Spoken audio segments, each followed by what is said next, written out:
Hi guys, this is Hunter here with another Forza tutorial. This one's going to be on differentials. Using the same Audi S5 S998. He's all-wheel drive. Threw a bit of a paint job on him this time. I'm going to have to explain a couple different things, and then I'll try to relate it to how the game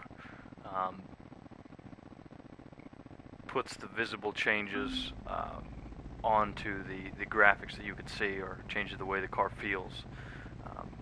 We need to kind of grasp the concept of what a differential is, what its job is in the real world, and then how Forza and the guys at Turn 10 modeled it.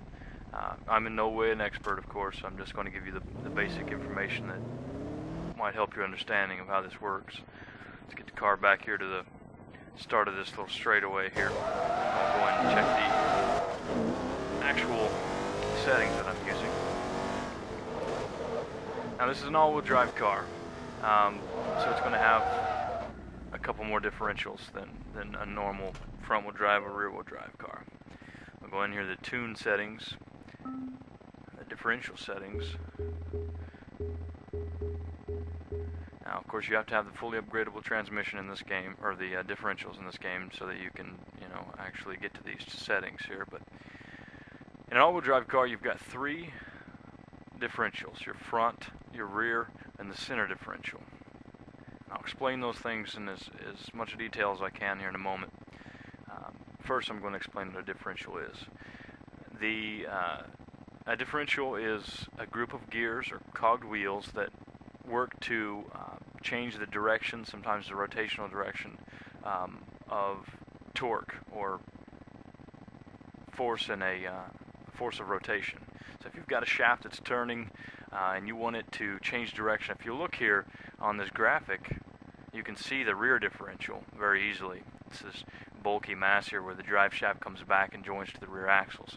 Well, that differential takes the input, the drive shaft, and then does some work on it, some change, I'll explain those changes, and outputs them to the different axles that go to each wheel.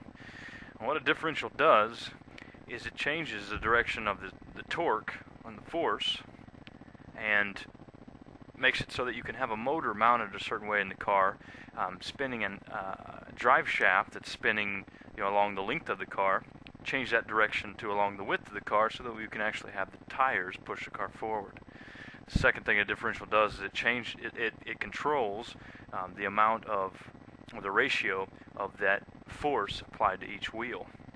Third thing that a differential does is it allows the inside and outside wheel, or left and right, to spin at different speeds, and that's absolutely crucial. Way back when we had solid axles, we might have been pulled around by a horse and something of that nature. The wheels were locked together, and nobody understood the physics of it. When you go around a corner, your inside wheel is traveling a shorter distance. Your outside wheel is traveling a further distance, which means it must spin faster. If those wheels were locked together, then the rubber is going to be forced to lose traction. So if those wheels are completely locked together, you're not going to have very good traction. Changing your differential settings allows you to change those ratios. Let me explain the center differential by itself because it's a little different. This one changes the ratio front to back.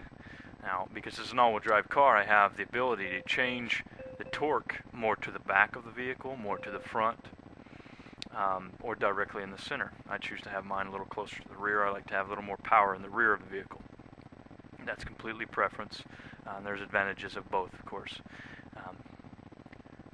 Now, let me explain a couple of these sliders here. For both the front and the rear, you have an acceleration and a deceleration slider.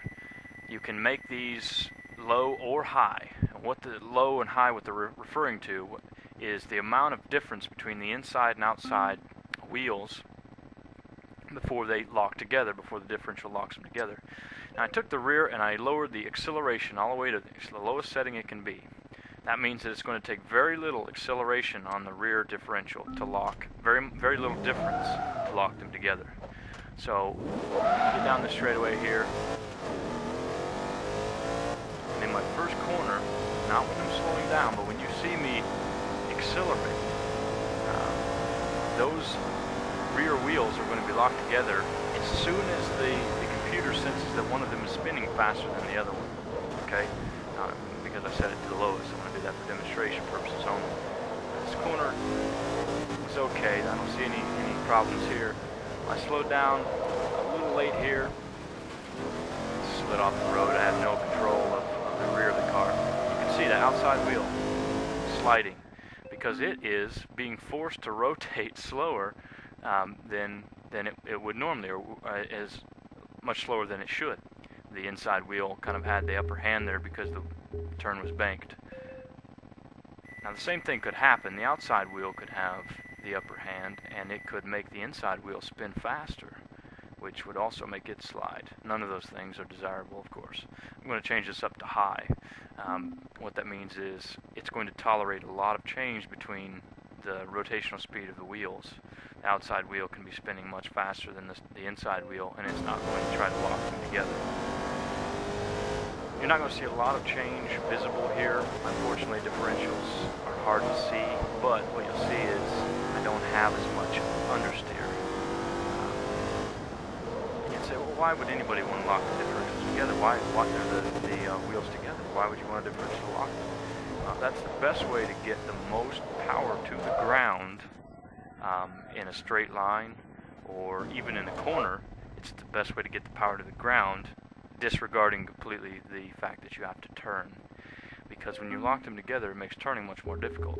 So they give you the option to change the ratios. You need to get a perfect balance there. You want to get the most out of your motor that you possibly can, to the motor to pavement that you possibly can get without destroying your ability to handle your car. This is something that's extremely important in the racing environment.